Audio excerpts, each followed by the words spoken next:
Hey, everybody. What's happening? What's happening? What's happening? This is Green Bean. Welcome to Greenbean's Jets Pod for episode 21. I've been doing this for 21 straight weeks. I can't even believe it's real sometimes. Such a strange thing. Time. Isn't time so bizarre? Time flies when you're having fun. When you're not having fun, time goes slowly. Not that I planned to start it this way, but there was a test, a study, let's call it, given years ago, that they took a bunch of people that were 18 to 20 years old, and they ran a stopwatch and said, tell us when 1 minute is over. And they did like 100 people that were 20 years old. Tell us when a minute was over. They would click their little stopwatch. And then they did some 30-year-olds, 35-year-olds, middle age. And then they did a bunch of 70 and 80-year-olds. The same exact test. They said, tell us when a minute is over. They click it and they documented the data. So, almost all of the 20-year-olds, it was about 1 minute and 10 seconds, right? So their minute was 1 minute and 10 seconds. The 35, 40-year-olds, they had it just about a minute, right on time. And the 80-year-olds, 70 and 80-year-olds, had it about 45 seconds. Almost across the board. It was very consistent, the test, the study. And so what did we learn? You know how you hear people that are older, they say, oh, it goes by so quickly. And then young kids, young guys, oh, everything takes so long. So literally, as you get older, time does move faster. This is what they deduced. They don't know why, but it was very consistent. Younger people, time seems to go longer. Middle-aged people like myself, a little over middle-aged. I'm right in there. Well, I'm middle-aged. Fuck you. I'm middle-aged, man. And then, we're right on time. And then as you get older, time goes quick, man. Everything seems to be moving quicker. So I thought that was interesting. Again, not that I planned that to be how we introduced ourselves today, but it is. So time is weird, and it's just happening. It feels like yesterday. I was hanging out with a big group of you guys at Coney Island, riding the cyclone. Now, the good thing about this one is that it feels like yesterday because it was yesterday to me when I'm recording this. Man, let me just take a few minutes before I get into all that and just remind you. I'm so grateful for you guys. I really am. Like, the community that we're kind of developing here is so cool, man. And I'm so grateful. I just passed 3,000 subscribers on YouTube this morning. I passed 1,000 on Instagram. I'm still floating around 940 or so on Twitter. So it's all happening, man. And you guys are so supportive, and I just want to say thank you. But if there's anybody who is watching this and has not subscribed, just know I appreciate it. It helps me out a great deal, and I really appreciate it. There's lots of things that we do on the fly. If you're subscribed, you'll be made to know of such things, and you'll be in with us, man. You'll be right in there when we're in there. Okay, so thank you. If you'd like to follow my full-time coaster tour, you can go to fulltimecoastertour.com. Again, I'm living in an RV. That's what you see here. With my wife and kids, and we travel around riding every roller coaster in the country. This weekend, Saturday, we are doing the Jersey Shore Coaster Tour, which is trying to ride every coaster on the New Jersey Shore in one day. There are 22 coasters for charity. So I'll put the pledge information in the description of this video. I might even be putting it up right now in a visual sense on the screen for you. But I'll put it all in the description if you're listening on on podcast format. The information will be in the description there as well. And if not, you just go to my website, GreenBeanjetsfan.com. It's all going to be all over the place, fulltimecoastertour.com. And we're trying to keep the doors open on a pet rescue in here in New Jersey that COVID didn't do nice things to, man. Lots of their funding dried up, and they have all these dogs and cats and all kinds of animals that they will not kill. They retrain them. They do all kinds of great stuff to try to make them adoptable. So I'd like to help them any way that we can. If you could spare $1 or $2, that would be appreciated as well. Again, all the pledge information will be available to you in the description to this video. But man, the community we're building, a nice chunk came to Coney Island yesterday and hung out with us to do the world's tallest and fastest Jets chant on the Coney Island Cyclone. And let me tell you how friggin' amazing that was. Matt O'Leary came. Sack Exchange from Twitter was there. Joe the Comic. So many other of you guys. Three Amigos. George. Liam Riordan. Jet Life 45. Joel. There was just such a great bunch of you guys. Beverly. And guys, it was such a great day. We rode the Cyclone.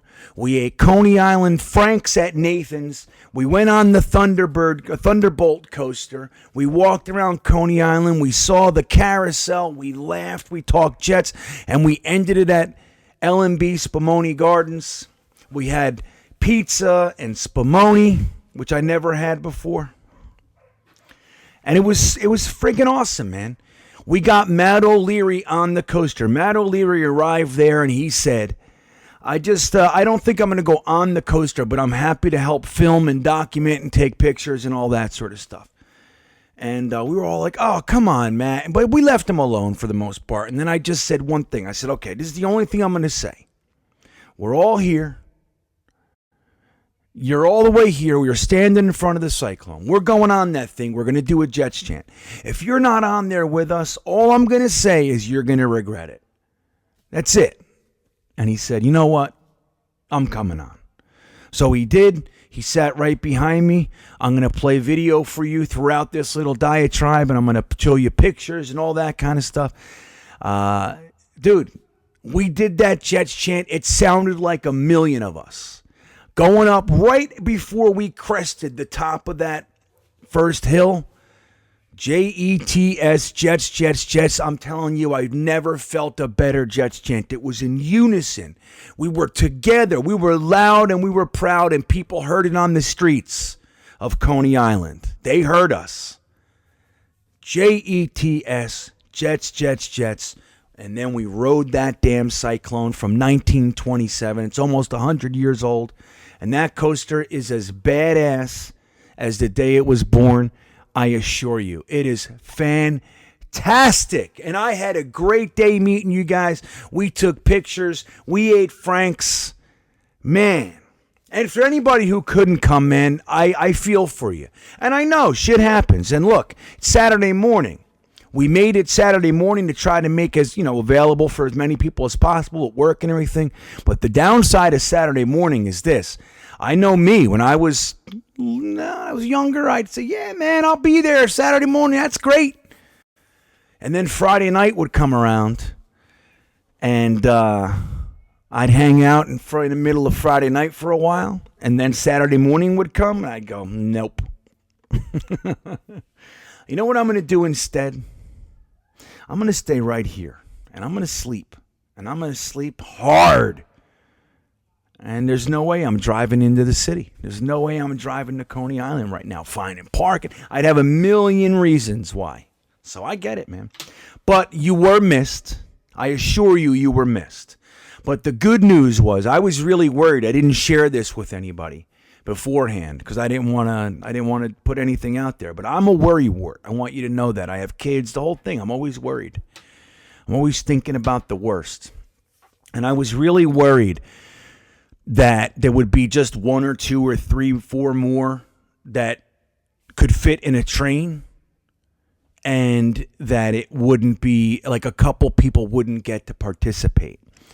So we were perfect. It was like 15, 16 of us, I think it was, and we just filled that train perfectly. It was perfect. So while you were missed, I just want you to know, no stress, no sweat, certainly no negativity, because it was perfect. It was perfect. So I was real worried about that. Like if we didn't have 2 full trains, like if we had 2 full trains, maybe me and, I would have went in one, O'Leary would have went in another, like that kind of a thing. You know what I mean? We would have figured that out, but I was really hoping that it wasn't like 1 or 2 or 3 more. Like a full train and then 3 dudes. Come on. Break my heart. I'd have to go on it again. I would have bought another ticket. We'd do it over and figure it out. We would have figured it out. Trust me. But guys, thank you to all who came. I'm going to make a full-length video. We had all kinds of footage. We had all kinds of camera ladies. Beverly, my wife, my little nephew, Michael, I'm telling you, if he was 1 hair thickness below 54 inches, that was saying a lot. They would not let him on. You couldn't even see through it. How short. It was terrible. That poor kid was crying. He's our newest Jets fan. His parents are Giants fans. My sister and my brother-in-law. You guys met my brother-in-law a while back. I interviewed him for the Leonard Williams trade. His Giants fans' thoughts on the Leonard Williams trade. And his Lieutenant Joe. He's a lieutenant in the Yonkers Fire Department, and he's actually retiring this year. He's been there a long time. And he's earned his retirement, but so they're diehard Giants fans in that house. And my nephew hasn't really adhered to football yet, but we took him with us. My son Teen Bean's a diehard Jets fan. I'm obviously a Jets fan, so he hung out with us all day, and he hung out with Jets fans all day. We did get him on the Thunderbolt, and we did another Jets chant, cresting that hill, and he was on that one. He got off that roller coaster, and he said, I'm a Jets fan. That's what he said. He wore a Jets jersey all day. And so we had our newest little Jets fan, but they wouldn't let him on the Cyclone. But he filmed the video I'm going to show you. So he did a good job, man. Did a good job. So again, thanks, everybody. I had an absolute blast. Really. And finally getting to meet Matt O'Leary was fantastic for me, really, because you guys know I talk to Matt all the time. He's one of my buddies, and we never met before. It's been all online. It's like so many of you guys, and it's so great to meet you guys. Liam Riordan, who won the Manscaped package through Matt O'Leary's channel, the giveaway. He wore the Manscaped underwear. Oh, that was so great. We had a blast, man. There were so many nuggets of just really great times. And I'm grateful, man. I am. I'm grateful to have the time with you guys. I'm grateful that you guys are into this like you are, man. And anything I can ever do, believe me, I'll do whatever I can for you guys. Just like so many others. You guys know about Zach Exchange and everything he does. He gives Jets fans free stuff constantly. So he's another good dude. He spent the whole day with us. So he's a good dude. Anyway, let's get into some Jets, shall we? But I'm buzzing. I'm still tired from it, though. I am. I'm burnt. But let's get into some Jets. So, look, this is the quiet season, right? So we're going to start to transition into some cool aspects of the game of football that I have going on for you guys. Like I've shared with you numerous times, my whole mission here, my vision statement, my mission statement, my vision is to try to help anybody become a more informed football fan, because I want the Jets fans to be the most knowledgeable fans. I want us to know what's going on. If you're interested in that, if you just want to root, that's great too, man. There's nothing wrong with that. But I know a lot of fans that just love, they want to know more. My mission is to help you do that in any way that I can. So I have a nice package of off-season quiet time informational stuff that I really think you're going to like. I've been thinking about it all year. So all kinds of cool stuff, man. Like what's a 3 technique? What is 11 personnel? All those kinds of things with examples and all that. So we have some cool shit. But right now, what we're looking at, the draft is quieting down. We're starting to get to know our players. You saw on Jetnation, I put out a video really digging into our undrafted free agent class, which I hope you've watched. If you haven't watched it, go over to Jetnation's YouTube channel. You can also go there. We're talking about it on Jetnation.com's forums. But that video, I did a lot of research, and I looked into each player as deeply as I could. Told you who I liked, who I didn't, and why. Which guys I thought had a good shot to make the team. But now that we come through this stuff, it gets harder and harder to come up with stuff to talk about because there's nothing going on, right? There's nothing going on. We could still talk about stories and all that shit. But the truth is that we're kind of winding down the event side of the offseason, free agency, trades, the draft, all that sort of stuff, contracts, salary caps, head coach hirings, all that sort of stuff. It's gone. It's over. Whoops, sorry. It's over. So the big one this week has been players are picking their numbers, right? Players are picking their numbers, but the cool wrinkle for this year is that players are allowed to switch their numbers. So with the rule expansion this year, numbers, the array of numbers that they can wear has changed for the first time in a long time. So we get to see more of a college feel to some of our positions, right? Like, for example, the wide receivers can now wear singular numerals, which hasn't been the case, right? So we had a whole bunch of Jets players, like our free agents officially have their numbers now. And some of our rookies have their numbers. And also some players chose to change their numbers from what they were. And we'll get into some of the reasons for that. Some of the reasons they'll tell you and some of the reasons that they really are. Okay, so let's go through the list, shall we? The most important player I think we should start with is Matt Cole, because nobody knows who that is. Okay? Matt Cole wore the number 17 with the 49ers and number 86 with the Miami Dolphins. He also wore number 88 in college, and Matt Cole is going to wear the number 19 for the New York Jets.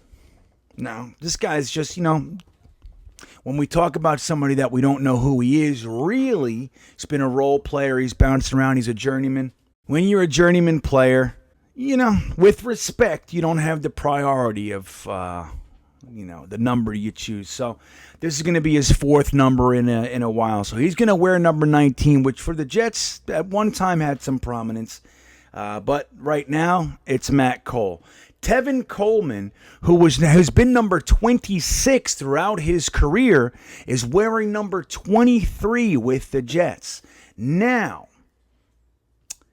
you can make of that. You can make some things out of that. Like, if he was going to be the guy that was, priority free agent, like somebody that was important, I'm using the wrong words maybe. Somebody that had the clout behind him to demand his number, maybe.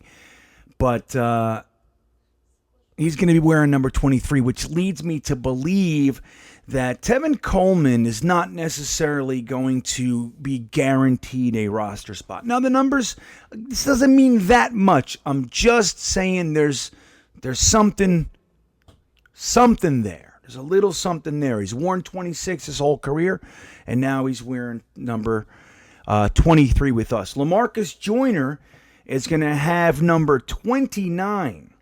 Now, he's always had 29, so he gets to keep that number, which is fine. Justin Hardy Sr., he gets to keep the number 34 as well. Del'Shawn Phillips is taking the number 43. Jared Davidson is an interesting one.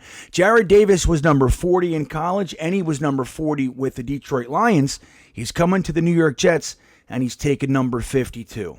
52, a good linebacker number. What is this 40 crap? Right? 52. 52 punches you in the face. That's how I see it. So Carl Lawson gets to keep number 58. He's had number 58. He's had number 58 for his whole career. So 58 it is.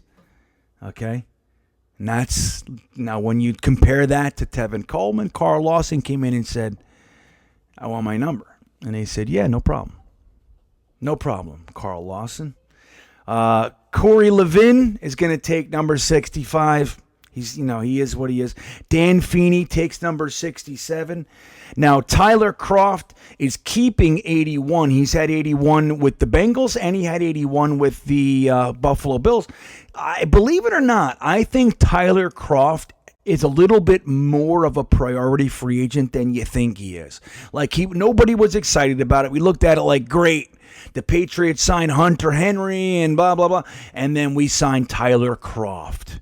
And everybody's like, but the truth is that he's what's called an elite blocking tight end, and he does have pass catching skills. So I think they might like him a little bit more than we are kind of picking up. So he gets to keep his number, which is a good thing. He's had that number throughout his whole career in the NFL. So there's that. Corey Davis, another priority free agent, our starting wide receiver, probably our receiver one next to Mims. Gets to keep 84. That's been his number, and that's his number now. Keelan Cole is an interesting one. He was 84 with the Jags, comes here, and even though he didn't get to retain his number, because obviously Corey Davis, I mean, that's a straight up, that's a who carries more weight in this offense test. Now, it's not just the contracts. It's like Keelan Cole and Corey Davis walk up and say, I'd like 84, please. And they're like, Corey, here's 84. But Keelan Cole gets 88, which I know. I still have so much. I put so much worth and value in the number 88 because of Altoon. But since Altoon, it's been rough, man. There have been Richie not Rob. Richie, was it Robbie Anderson? Not Robbie Anderson. Stevie Anderson. That's who it was. Had 88 and a couple other guys. Nobody, too noteworthy has had number 88. So Keelan Cole doesn't get 84, but he does get a legendary Jet number, which I found interesting. Sheldon Rankins gets to come in and keep 98, and LaMarcus Joyner comes in and takes number 29. Also, Vinnie Curry, who was 75 with the Eagles and 99 in college, comes here and he gets 99 again. So he gets his college number back, and obviously we know what 99 is here.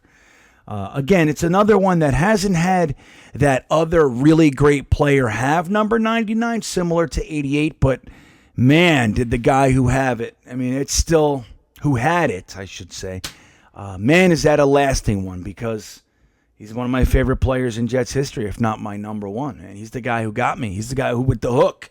He's the one who hooked me in, Mark Gastineau.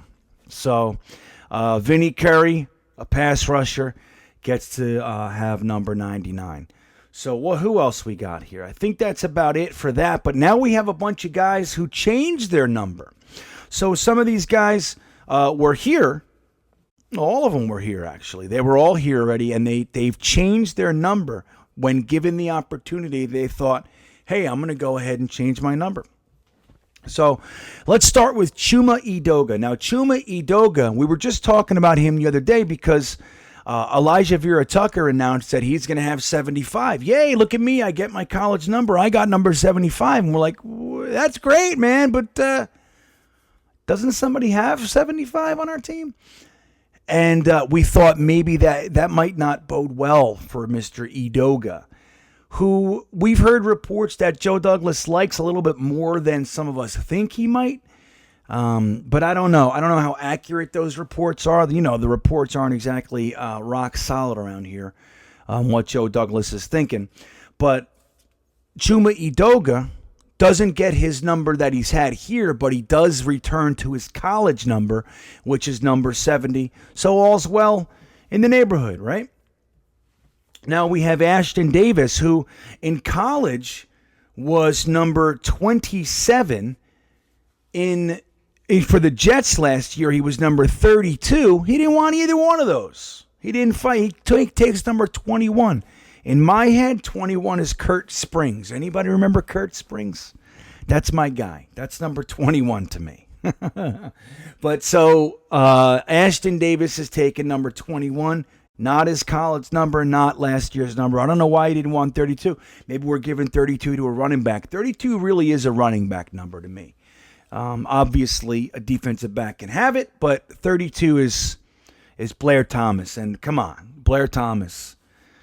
Man, was that guy good. Man, was that guy good for us. That is not a waste of a number 2 overall draft pick at all. Man, 32. But even with all that said, that number is a running back number in my brain. So that's good. Maybe they're keeping it for that. So we have DJ Montgomery, who had number 81. He is going to go to 14. In college, he was number 1. So I don't know. I think they just told him, hey, here's your number. I don't know. Or maybe he said, I want 14. 14, that's bizarre to me because that's a quarterback's number. That was Sam Darnold's number last year. And now we're going to have DJ Montgomery running around with number 14, which is it's weird to me.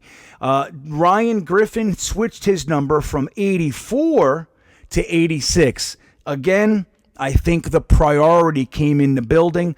Told not only Keelan Cole that you can't have 84, but I think he said to Ryan Griffin, hey, I really want 84 as well. And the Jets probably supported that move because Ryan Griffin's not long for this team, in my opinion. Even if he makes it, he'll wear number 86 because Corey Davis has number 84.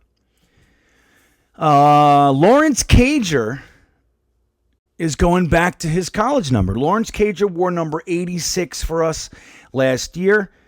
You wouldn't know that because we barely saw him. We did have that 2-game stretch where we almost thought he might become something, but then he got injured again, which is really the problem with him. I mean, the guy's 6'6" with great hands and he's fast. So what's not to like about his skill set? The skill set's intact. It's just he can't stay healthy, man, and we saw that as well. But maybe it's a good sign. Maybe it's good karma, good juju, just whatever it is. I hope he makes it. 6'6" wide receivers aren't that easy to come by, and we have one. So he's going to go back to number 15, and that brings us to Kyle Phillips, who was number 98 last year, switching to 93. You remember who's getting 98? Sheldon Rankins, another priority free agent. So they brought him in, and Kyle Phillips had to bow and give him number 98, sir. So he'll take number 93. He didn't go back to his college number because he had number 5. So I don't see too many defensive tackles with the number 5. I don't think that one's going to happen. So there you have it. That's the number changes. Obviously, we have the big one. Well, Elijah Moore is taking number 8, which is cool. I like that. And Zach Wilson is going to officially take the number 2, which is, to me, just weird. It's good. It's positive. I'm in 100%. But 2 has always been a kicker to me. So maybe this guy's going to change it for us. But he said, hey, I'm the number 2 overall pick. I think there's something to that. I could have taken number 1, but I'd like to switch it up. It's literally what he said. So the kid's he's coming out of the gate cool, isn't he? Now, his mom's a different story, but I'll leave that where it is. I don't know. I just hope she doesn't make too much muck for this kid's young career because we're in the New York media market, and, man, you just don't need it. You don't need to hand the press logs for the fire. You don't need to do that. Just stop. I hope that's not what happens. I don't give a shit either way what she says. I don't care. But all I know is that this is not the place, young lady. Maybe you can do that in Utah and stuff, and everybody's kind of supportive and everything. But it's going to get ugly here. And I'd hate to have him have to deal with that while he's trying to deal with becoming the New York Jets quarterback. So it's always something, isn't it? But he's coming out of the gate cool, nonetheless, hanging out with his guys, taking them out to dinner, staying around the neighborhood, between sessions and all that, or just hanging out here. I forget for how long, a few weeks until OTAs or training camp or whatever. I don't know. A few months. He's just going to hang around here and kind of chill with the guys and train here, which is cool. And he took the number 2 to switch it up and to support the idea that he was the number 2 overall pick, probably reminding him that there's a lot of responsibility with that pick. There's a lot of people thought really highly of you to take you there. And for the little chip, somebody was taken before you, buddy. You're not the best. You want to be the best, you got to be the best. You're not just going to be thought to be the best. So anyway, who knows? All this stuff could mean nothing. It's numbers that they wear. But it is the thing we look at, isn't it? We look at these guys all day long when they run around the field. They're wearing numbers. We associate guys. Like when I say number 56, who do you think of in New York? Who? I know who it is. You know who it is. When you think of number 7, who is it? Well, that one we could have some different guys, But 56 is 56. Don't tell me anything. When we say number 99, who is it? 88, who is it? Who's 85 to you? Right? Who's 24? Right? Who's 24? Well, 2, really 24. You got Freeman McNeil for the offense, 24. And then you got Darrelle Revis, man. So probably more people think of Revis, and that's fine. I don't. I think of Freeman, but it's all good with that. But that's the thing, like these guys, so the numbers are important on that scale from the relationship scale. Like numbers, they have to make sense to a degree. When they don't, if the guy's good, it's going to all blow away anyway, so it doesn't really matter, but it does. Does that make sense? Probably not. It's okay.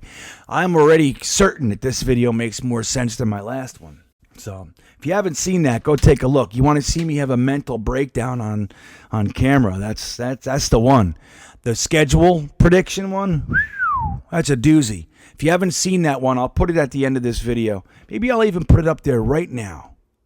Where is it? Is it here? Or is it here? Oh, I don't know. But I'll put a little link to that video. You can check it out. But yeah, man, so Robert Sala is our head coach. He's making the rounds with interviews. I've loved every word he said so far. They've been trying to bait him into some stuff with the Sam Darnold game 1 stuff and all that. The guy's unbaitable so far, which I think is really cool. He falls back to his almost, they might be prepared statements because they're the same, but he just falls back. He smiles, he says something cool, and then he says the same thing. And it's like he seems to be a well-seasoned pro where answering questions from a media that's fishing is concerned. And I like that. I don't like the drama. I'm so sick of all this like misinterpretation. Like even when Rex came here and said, I'm not here to kiss Belichick's rings. Like they blew that out of proportion for 10 years. They talked about that. All he was saying was, I'm not intimidated by the guy. Yeah, he's a great quarterback, but I didn't come here to bow to him. I'm here to beat him. Of course, that's what you want your coach to say.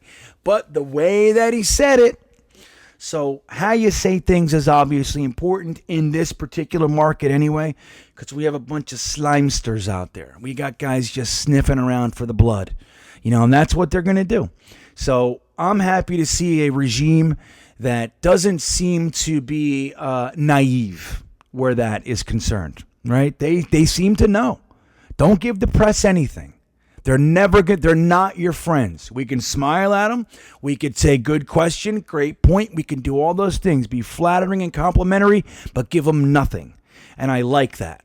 I like it a whole bunch. Sala said he's proud of Sam and happy for Sam's opportunity 15 times already. Oh, Sam's got the best opportunity. I'm so psyched for him. Are you? He's going to go out there. He's going to try to crush him. He's going to send Carl Lawson and Quinnen Williams snarling at Sam Darnold every single play. And he's going to try to crush him. I'm so psyched for Sam Darnold. He's going to be on his back all day.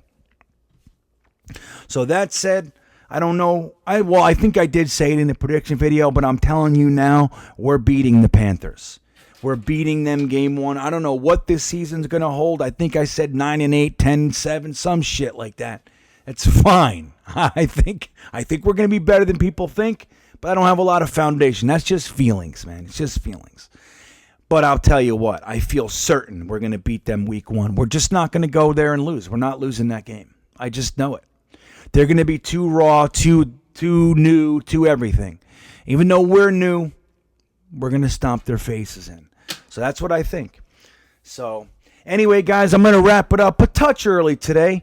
I hope that you guys had a great weekend. I hope you're having a great week. We are going to have the Thursday Thick of It this week. Last week I couldn't do it.